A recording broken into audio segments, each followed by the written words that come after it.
Well, on November 30th, I returned along with Sonia from 2.5 months in Mexico on a sabbatical leave. And I am very grateful to this congregation and for the other staff who made this possible. I think this was a very important and life-changing experience, and Mexico became my sabbatical journey because of the multicultural ministry that we are now engaging in here at First UU Church with the bilingual services in Chula Vista. And after all, the two cultures, two great civilizations are now coming together. And they have been since the beginning of the state of California, because of course, California used to be Mexico, Alto California.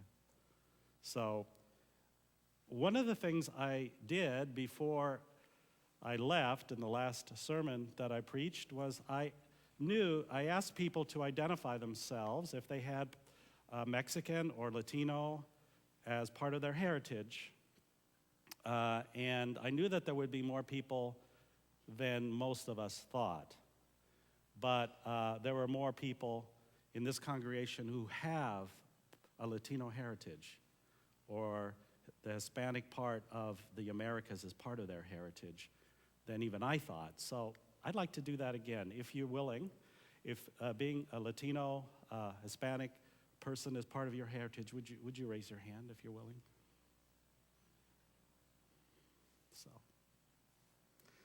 So thank you. This is an important project for me, and I don't want to do today, well, first I went here and did this, and first I went there and did that. If you want to do that, you can follow my blog. But what I want to do is talk about some of the surprises, some of the themes I've discovered while I was in Mexico. And let's have the first slide. Mexico is a home of a great civilization, long before any contact with any Europeans. In fact, Mexican culture is the result of the interaction, the interplay between those two great civilizations. It's a profound blend of pre-Hispanic and Spanish culture. What scholars call Mesoamerican culture was a collection of city-states between central Mexico and Costa Rica. When the Spanish arrived, there were two main empires, the Aztec and the Mayan Empire. But this is the Pyramid of the Sun in Teotihuacan. The civilization at Teotihuacan, north of Mexico City, flourished between the years 200 and 600, and then it disappeared. And there's still a lot of mystery about what the people of Teotihuacan were, but they were revered by the civilizations that followed them, including the Aztecs. The many city-states had come and gone since then. This is also Teotihuacan from the top of the Temple of the Moon. And this is Monte Alban, which is much further south. It's near Oaxaca. This, too, was a civilization that had disappeared before the Spaniards got there and wasn't really discovered, and it had been covered by jungle and wasn't discovered until the beginning of the 20th century. This is also Monte Alban. Next slide. These are the Aztec dancers that you can usually find in front of the Metropolitan Cathedral in Mexico City. Now, we don't really know whether this is exactly the way the ceremonial Aztec dances went, but it's a very wonderful experience, and you can actually join in at some points and some times. Next. And this is a Mayan mural, which is found in the Anthropological Museum in Mexico City. If you do one thing in Mexico City, you should go to this museum that talks about the great civilizations that came before the Spaniards. These civilizations had writing, literature, architecture, science, and a calendar that's more accurate than ours. Next. The Aztecs built their capital, Tenochtitlan, on a lake, and it had two causeways, going starting at each point of the compass. So one causeway going east and west, and one north and south. And when the Spaniards came, they filled in the lake, they filled in the marshes around there, which is why Mexico City is sinking at an alarming rate. But what the Aztecs and the previous civilizations did was they would create farmlands from the marsh by putting bamboo and branches and then filling them with marsh mud and then having these amazingly rich fields for growing their crops. This is Xochimilco, and this is what's left of those farms. And they have canals going in all directions, and you can rent these colorful boats, and they'll with a pilot, and they'll take you out. And this is a good place to party, evidently, in Mexico City. If you have something to celebrate, I've seen as many as 5 of these boats together, and you can have food and drink and even a mariachi band. So these are all these boats, and it's a great experience. Next, please. So one of the customs from pre-Hispanic times that is so important to Mexican culture is the Day of the Dead, which is actually several days around November 1st and 2nd. And it's celebrated all over Mexico, but it originated among the indigenous people of Oaxaca. And we made sure, Sonia and I, that we were there in Oaxaca, in southern Mexico, during the Days of the Dead. These were holidays that were celebrated in August at the time of the harvest, before the Spaniards came. The Spaniards switched the celebration to fit with All Souls Day, November 1st, and All Saints Day, and the eve of All Souls Day, which in English is called All Hallows Eve. We call it Halloween now. But the dead in Mexico are part of life. The relationship is very clearly continues, and especially during the Day of the Dead. So the people, can we go back to the altars? 2 more? Yeah, that was good. People make in their homes and in public places, they make altars with lots of marigolds and some of the favorite things that the beloved person, to invite them back, and some of their favorite foods and their favorite beverages. And this person was, see the bananas? Okay.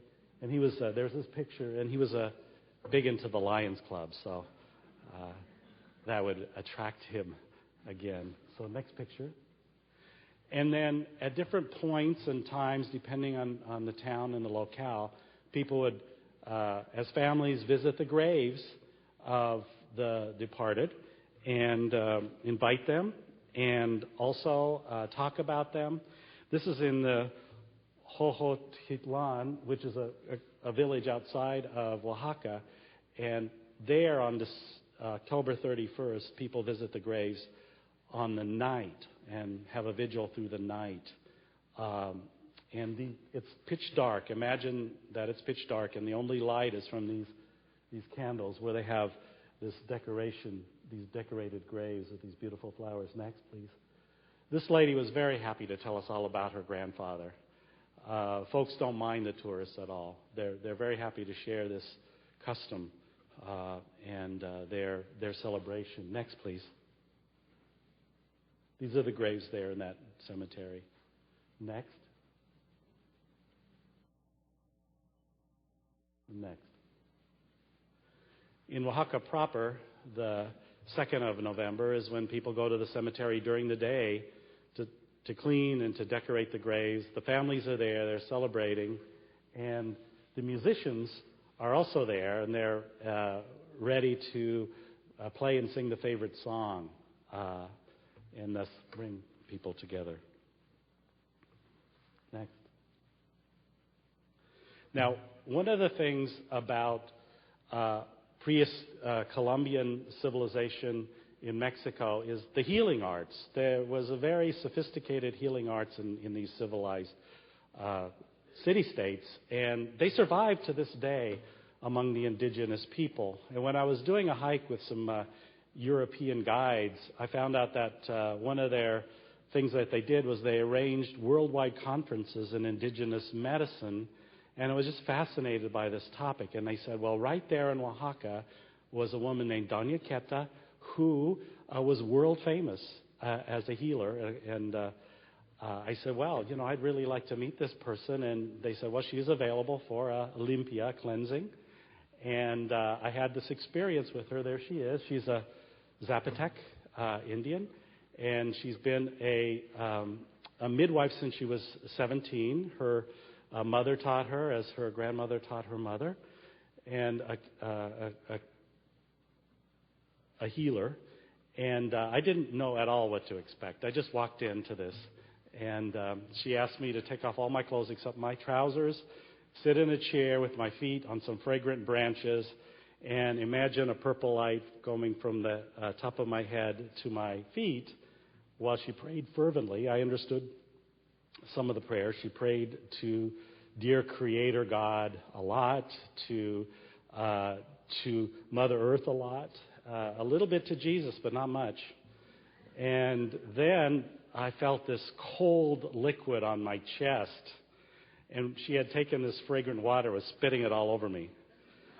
And then I rubbed these branches on me at the end. And I try to have an open mind, but I hope it's open at both ends. So I have to tell you, I was skeptical about this. I had the experience. I was glad I had the experience, but I was quite skeptical. And this healing is not for specific ailments as much as it is a kind of a tune-up of your emotional, physical, spiritual balance. And I have to tell you, the next day I had never felt better, never felt like I had more clear energy, and I went back. So, next, please.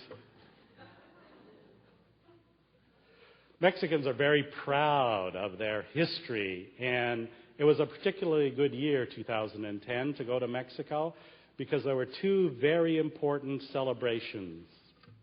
1810 was the year that the War of Independence against Spain started. It wasn't won until 1824. This is Father Hidalgo and General Allende, the two heroes of that war. Next. This is a mural in the palace, the municipal palace of Oaxaca, by a muralist who is a student of the famous muralist Diego Rivera, and that is Benito Juarez, the most beloved president in Mexican history, who was from Oaxaca. Next. More about that War of Independence there, depicted on that mural. Next. Again. Now, this is a mural depicting the second of the great events that were celebrated in 2010. This was in November, and that was the Mexican Revolution. Porfirio Diaz was the dictator of Mexico for the second last part of the 19th century and well into the 20th century. And this was the revolution. You probably heard of Pancho Villa. You probably heard of Emilio Zapata, to overthrow this dictatorial rule. And this was a mural in the National History Museum at Chapultepec, the fortress, the castle of Chapultepec on top of a hill in Mexico City, by the muralist Seguro, who's almost as famous as Diego Rivera. It's hard to describe how cinematic this is, because it's three walls, and as you walk in there, you feel like you're one of those marching revolutionaries. You feel like you're in that throng of revolutionaries. Next, please. And in San Miguel, we were there on the 20th of November, and we saw the celebrations of the revolution, and here the kids really got into it. Next slide.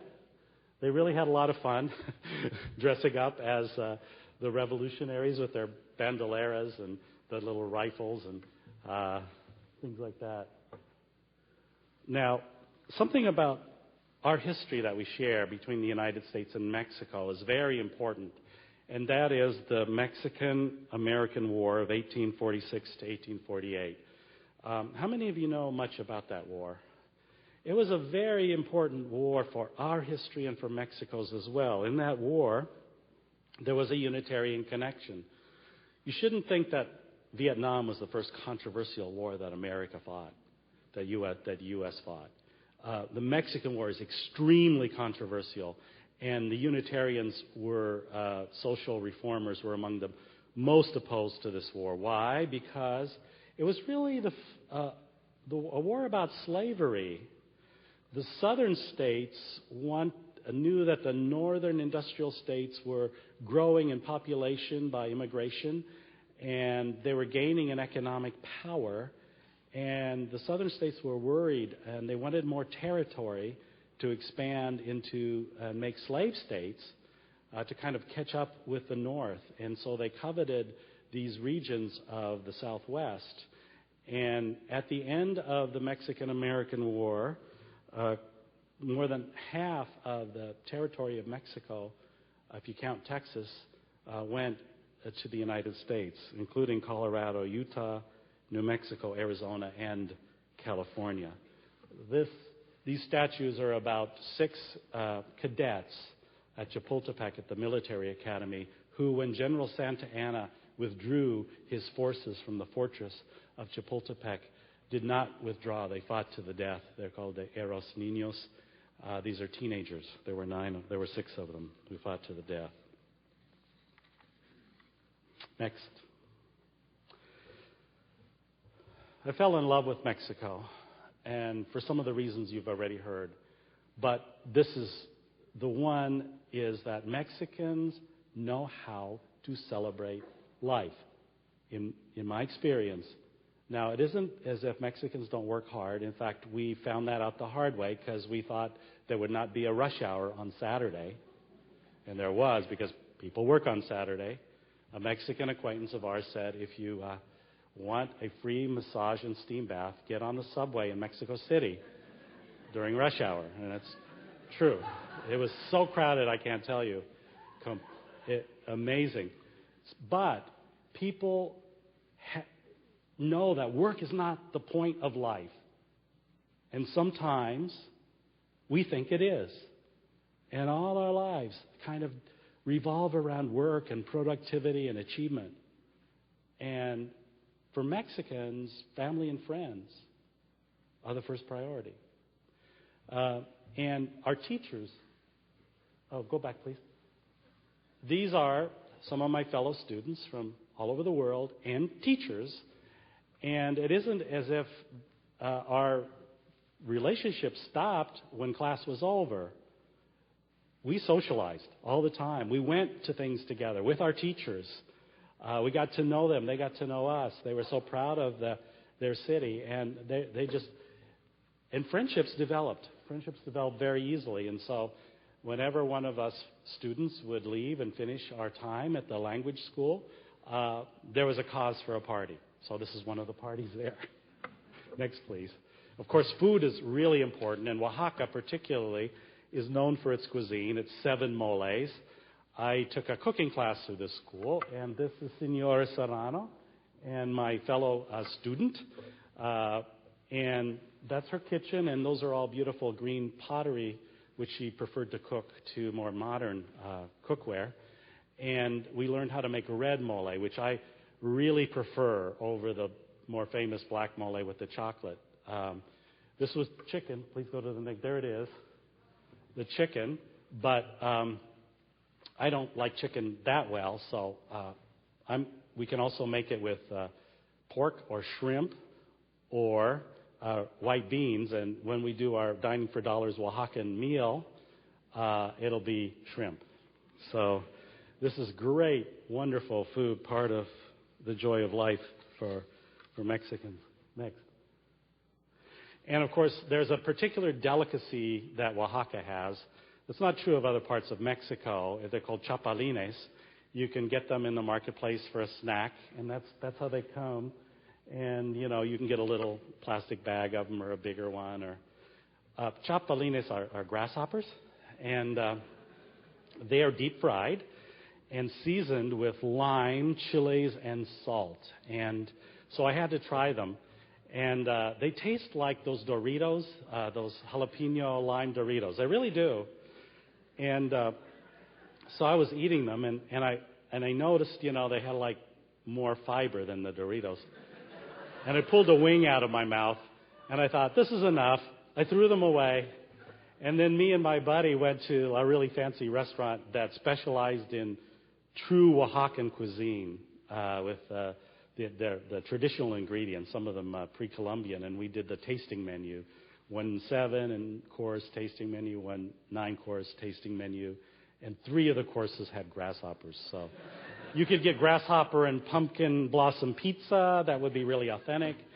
And try it, but I don't know if you'll like it. So next, please. Now, this was in the town square, the Zocalo, Oaxaca. Every Sunday afternoon, the Oaxacan State Band will give a concert. And this time the concert was dance music by Oaxacan composers. And people just got up to dance. Next.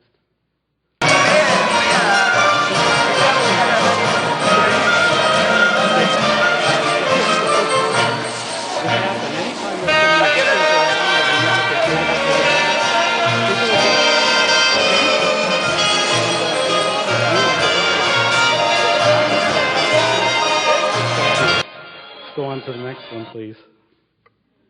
Lots of festivals, lots of parades. The second day I was there, I heard a band, and I ran out of my hotel room and saw this parade, and I made sure I got a lot of pictures. Well, I didn't need to worry or get wet in the rain because they had parades like 4 times a week. And they love fireworks, too, and they make them out of shotgun shells, and they're very loud. One day, about 3 in the morning, I was awakened by a bottle rocket that exploded right outside my bedroom window. So when we were in San Miguel, there's a lot of expatriates who live there. And one of them wrote complaining that something had to be done about all the fireworks and church bells because of the noise pollution. That did not go over very well.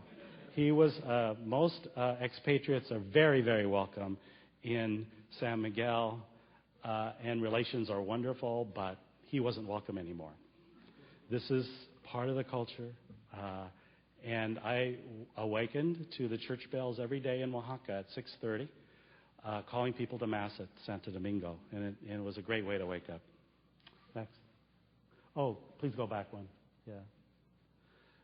So here's the parade for the Days of the Dead. This happened on the 30th of October, where the schools let out, and as they let out, the kids got to dress up for the Days of the Dead in their skeleton costumes, and they would, in their devil costumes, and walk through. Another thing I learned about Mexico, next slide, was the abundance of creative expression. It seemed like everyone I met had a deep and passionate way to express themselves creatively, and art and artistry of all kinds, performing, visual, is just so much part of the culture, so much appreciated. There are more museums in Mexico City than any city in the world. We tried to see them all, but we got tired after a while. It's fabulous. And in Oaxaca particularly, many villages specialize in particular crafts, including these wonderful wood carvings. They're carved out of copal wood, which is very soft when it's fresh and hardens. And the men carve, the women paint. And these are some of the beautiful works of art from that village. Next one, please. This one is a village that's known for its famous Oaxacan rugs. And you see the yarn there. They're all natural colors. They're vibrant, aren't they? But they're all natural colors. And behind the yarn, you'll see the natural elements that the dyes are made of. So that's pretty amazing. And they get turned into next these rugs. So they're very beautiful. Next, please. And of course, music everywhere. On weekends, there would be dueling music, dueling mariachis. This was a particular concert at the Days of the Dead, but there's always music everywhere. One of my favorites, I guess, was this guy who had an old beat-up trombone. He's an older guy, and he'd in the square where you'd be having a meal and listening to music and watching the world go by. Loved doing that. He would set up his little chair and start playing his trombone very badly until people tipped him to leave. So, yes. Next.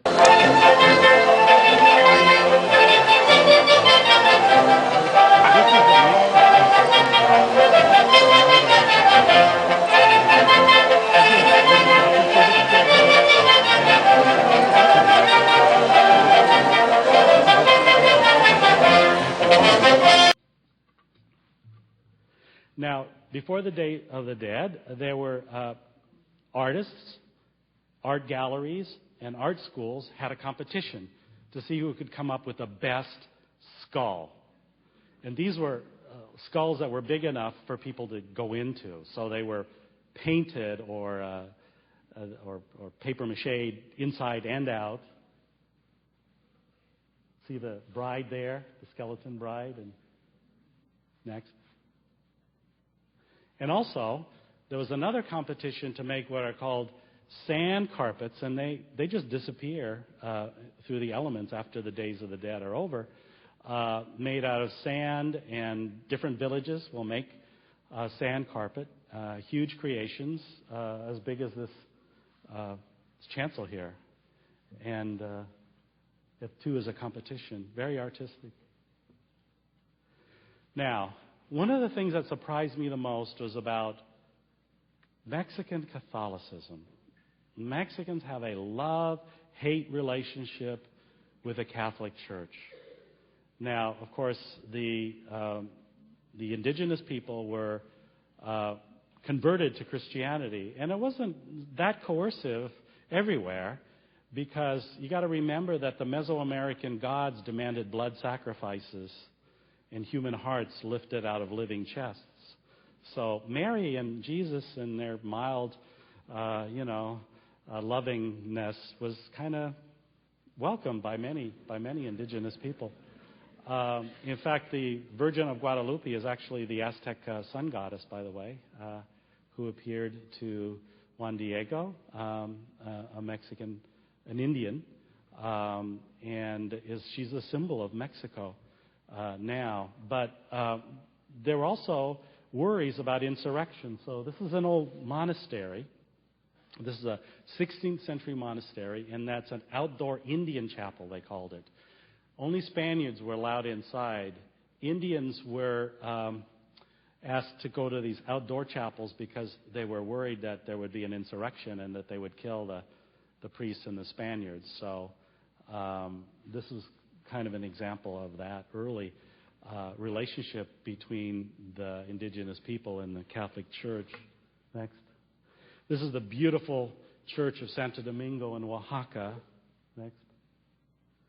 And this is the parroquia or parish church, which is in the square in San Miguel de Allende. That pink is the actual color of the stone.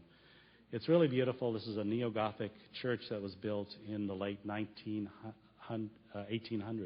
Yes. So, Catholic Church built a lot of wealth, owned a lot of land in early Mexican history under the Spaniards, had a lot of political influence, ran the country, and really, really taxed the ordinary people. And a lot of that wealth ended up in churches. That's gold, folks. That's the Cathedral of Santo Domingo. And this next. One more, please. Is one of the many chapels in the National Cathedral in Mexico City. And it is absolutely stunning. Even the ceiling of Santo Domingo is gold. It's beautiful, but think of the wealth of the church next to the poverty of the people. And so after independence, especially starting under Benito Juarez, there were a lot of laws passed against the church. The church was not allowed to own land anymore. Monastic orders who were responsible for converting Mexico were banned. The Dominicans, the Franciscans. Priests were not allowed to wear clerical garb on the street. And that was only repealed quite recently. There was no religious services were not allowed outside a church, and the land of the church was confiscated. So now, to this day, all the churches in Mexico are owned by the government. During the Mexican Revolution, this intensified. Lots of priests and nuns were killed and forcibly married, and some nuns were raped. These are documented. Please go to the next slide. And in some of the states of Mexico, this persecution of the Catholic Church was so big that Mass was forbidden. And you had Graham Greene wrote a novel about a whiskey priest. There were whiskey priests that came around with bottles of whiskey. They would hide their vestments, and this is an antique vestment from Mexico. And they would hide their vestments, and they would have secret masses with whiskey until the persecution stopped at around 1930. But there's still this very much revolutionary, anti-religious, atheistic view of the intelligentsia of Mexico versus the deep piety of a lot of Mexican people. And Octavio Paz, who is the Mexican Nobel laureate for literature, says that everybody in Mexico is Catholic. The Catholic Church is so pervaded Mexico that even the atheists are Catholic. So this is one of the parades, religious processions, all the time. You know, I won't say daily, but 3 or 4 times a week. And that's when that was captured. Next, please. There's a lot of political dynamism in Mexico right now with the early 2000s, the end of many decades of one-party rule. And there's a lot of political unrest. This is a protest banner in Oaxaca in the main square. A lot of the indigenous communities feel that they're getting a raw deal from the state government. And so they're very protesting. This is really Marxist. And there was a teacher strike in 2006 that really resulted in some deaths. The Oaxaca Municipal Police was completely overwhelmed. The federal army had to come in to quell this insurrection. And so now some of the communities will bring their big buses and they'll block a major highway. And this happens like all the time. People are just used to it. And the government will not interfere because of the bloodshed that happened in 2006. So there's not just the drug violence, which is only in a few parts of the country, and most parts of Mexico are as safe as anywhere, including the places that we were. But there is a political dynamism, a democratizing, a debate in Mexico right now, and a growing middle class as the population of Mexico, the birth rate is going down. So those two are connected for sure. And, you know, I'm wondering, we're having a shrinking middle class. And Mexico has a growing middle class. If you look at the whole immigration debate from that point of view, it seems to me that if we continue as we are and our middle class shrinks and their middle class grows, it's interesting to think about. We're one. This great civilization that I knew so little about, really before I visited, is part of us. This California used to be part of Mexico, and Mexican culture is more and more a part of life in the United States. It's causing hate. It's causing fear, and it's inevitable. And there's so much here to celebrate. And we Unitarian Universalists, we have something to say about this issue. We have something to say about human rights. We have something to say against hate speech. We have something to say about a rational debate about issues of immigration. And each wave of immigration in United States history has enriched our nation and enriched our culture. And this wave of immigration is doing the same, and it is inevitable. And it is something that can be managed and welcomed if we just get off of our fear and hatred. And that's why I'm so committed to immigration reform. It's part of who we are. And more people of all races and ethnicities are finding our free theology, our free religious community, very compelling. It's what they've been looking for all their lives. Next slide, please. This is Francisco Javier Luganes Gaetan, who is the leader of the Libre Congregación Unitaria, the Free Congregation Unitarian in Mexico City. It's Spanish speaking, and he is using the adult sexuality curriculum from the UUA and adapting it to Mexican culture and taking it into Mexican prisons as a volunteer. And this group is taking our Unitarian Universalist ideas into Mexico. We also have two congregations of mostly expats, one in San Miguel de Allende and one in Lake Chapala. But this is the beginnings of a Mexican Unitarianism, not Unitarian Universalism. And our faith is truly becoming a worldwide faith, not by any missionary efforts, but by attraction.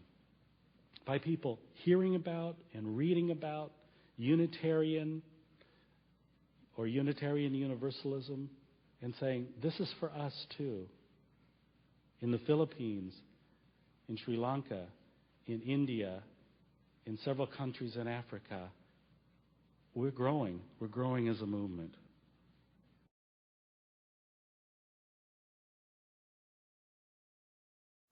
Octavio Paz said, "What sets worlds in motion is the interplay of differences, their attractions and repulsions.